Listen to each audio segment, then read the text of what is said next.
Tripa, feliz viernes. ¿Cómo te va? Feliz viernes para vos también. Un saludo a Cristian y a toda la audiencia. A ver, ¿qué hemos elegido para hoy? La violación de la joven venezolana, decía, ¿no? Desnuda la doble moral que tenemos los argentinos.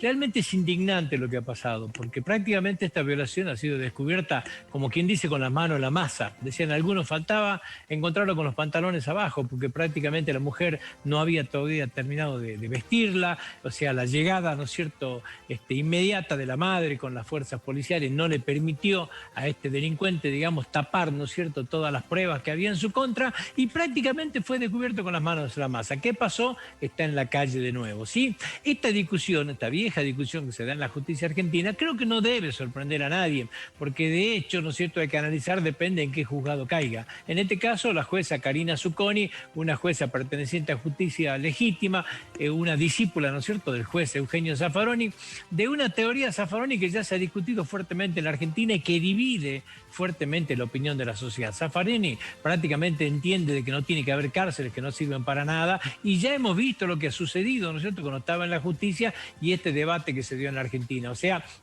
absolutamente garantista, todos los delincuentes en su gran mayoría a la calle, y es muy raro quien permanece preso. Bueno, ese debate está instalado. Lo que uno no termina de entender es el silencio que se da en la Argentina, un silencio casi cómplice que uno no lo llega a comprender. ¿Qué es? Porque es una mujer venezolana. ¿Por qué están callados los colectivos de mujeres, los organismos, ¿no es cierto?, que defienden los derechos de las mujeres, los organismos de derechos humanos? Hay un silencio total, que no son los mismos derechos de esta mujer, digamos, 18 años de edad, ha sido sorprendida en su buena fe por un delincuente que la invita a una encuesta laboral, la droga, la viola, nadie dice una palabra. Hay una doble moral en la Argentina.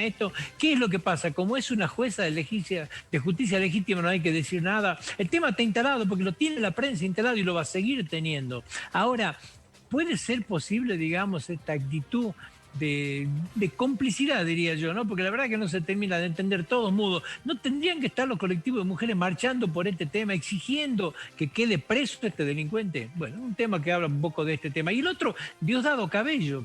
Diosdado Cabello se dio el lujo alguna vez ya de insultar a Alberto Fernández en un tema determinado, que no entra en análisis. No puede nunca un vicepresidente de otro país meterse en las cuestiones internas de esto y agraviar de la manera que agravia. Bueno, ahora también se expresó cínicamente, ¿no? Porque hay que recordar que la venezolana que tiene este problema en Argentina es una persona que escapó de la dictadura venezolana, digamos, ¿no es cierto? No venga a hacerse cargo ahora de algo que no se hicieron cargo en su momento, pero la realidad es que opina libremente la justicia argentina y nadie le dice una palabra.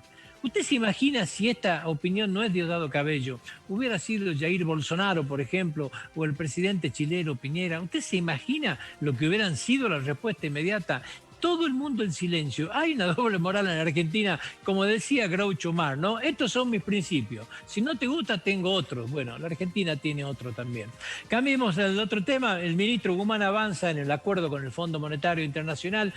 Acá parecía ser, de acuerdo a lo que se veía, que muchas cuestiones con el fondo estaban caídas. Algunos editorialistas hablaban de que iba a pasar para el segundo semestre, después de las elecciones. Claro, cuando vino, ¿no es cierto?, la comitiva del Fondo de la República Argentina, encontraron algunas expresiones que no era lo que se iba conversando. Tiene que ver con el congelamiento de tarifa, tiene que ver con algunos compromisos que ya habían asumido, ¿no es cierto?, los negociadores argentinos ante el fondo, y que ahora parecía ser que quedaban todo atrás. Claro, viene la época de elecciones, con ajuste no se ganan elecciones, este tema se pateaba para adelante. Hasta acá es lo que se decía en muchos lugares, pero el ministro sigue, o sea, el ministro Guzmán continúa con esta negociación y con bastante optimismo sigue la negociación. No se sabe en qué marco estará el acuerdo. Lo que sí se sabe es que el ministro pretende firmarlo antes del mes de mayo, digamos, o durante el mes de mayo. En el mes de mayo vencen 2.300 millones de dólares del Fondo de París, ¿no es cierto?, que hay que devolver o hay que refinanciar. Para eso es necesario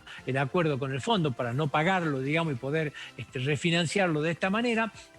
Pero a su vez también el ministro Guzmán pretende no solamente aprobar la carta de intención con el fondo, sino que esta carta de intención baje al Congreso argentino y sea aprobada por el Congreso, dándole fuerza de ley para darle a la negociación una fuerza absoluta. Un optimismo que puede parecer desmedido, digamos, pero que está sustentado en que como dice el ministro, en agosto ya logramos que la oferta que se le hacía a los bonistas con legislación local ha sido aprobada por el Congreso, obtuvo 247 votos, solamente 2 votos en contra, y la propia oposición apoyó esto. ¿Por qué ahora no va a apoyar la oposición si lo explicamos bien, si lo ponemos sobre la mesa, si lo transparentamos y si buscamos un apoyo? ¿Dónde está fundamentado el optimismo del ministro Guzmán, que dice de que este tipo de acuerdo, ¿a quién le va a servir? ¿Le va a servir a Alberto Fernández? Para nada. Le sirve políticamente, instantáneamente, pero los beneficios de un acuerdo van a servir a un presidente que uno no sabe quién es. ¿Por qué? El acuerdo son 10 años. Si se firma en mayo, por ejemplo, en el sentido más óptimo,